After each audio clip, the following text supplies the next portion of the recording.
When you craft a story on behalf of your client, what are some of the elements that you look at? What, in your opinion, makes for a story that is compelling to to the jury or to the other side in terms of advocating for your client? What do you look at? What are some of the components, and how do you put it all together? Well, it has to be personal.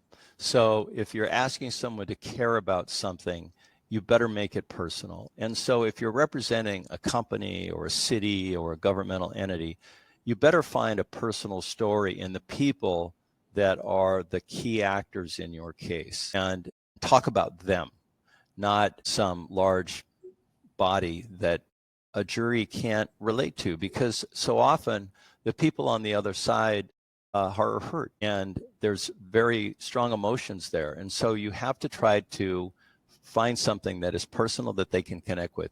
Then you have to be selective about how you use your time in front of them.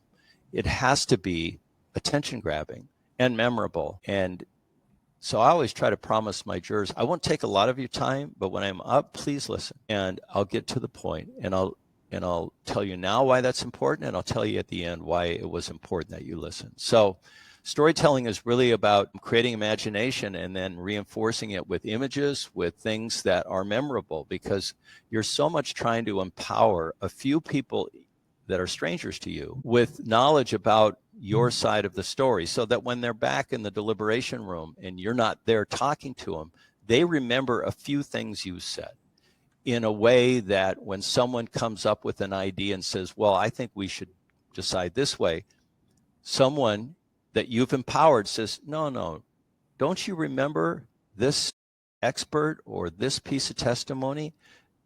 That was really powerful to me, and let's talk about that. That's why I guess figuring out how to be a storyteller in a way that's memorable, that's visual, that is impactful, and that matters. That's what I try to do.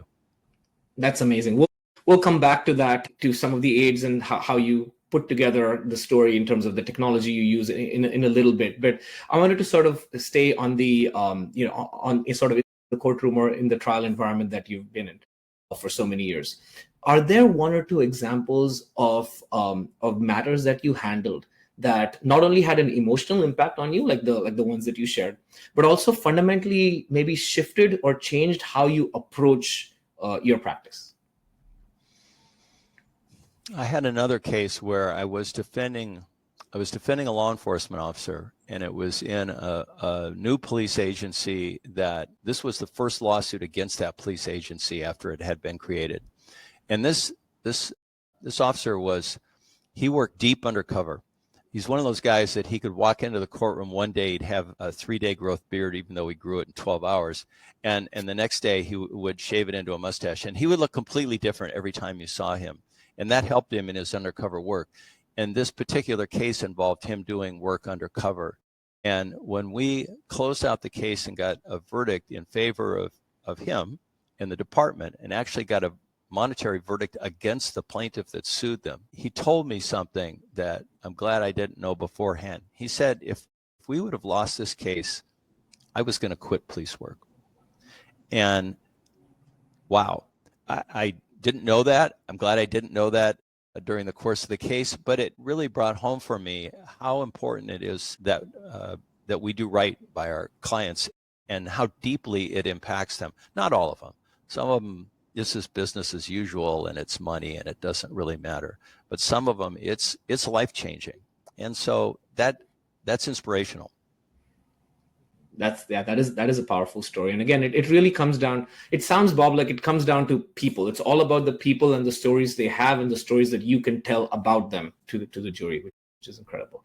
You're absolutely right.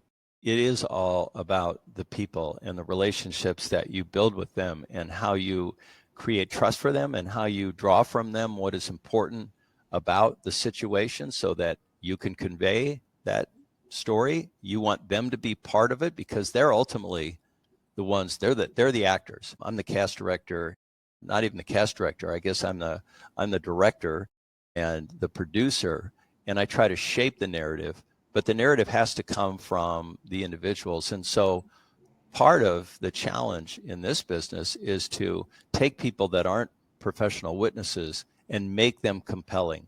not try to make them something they aren't, but draw on who they are and the strength that they have in character, and try to bring that forward. Sometimes there's not a lot there to work with, and that's a huge challenge, but often there's a lot there. You just need to tap into it in the right way.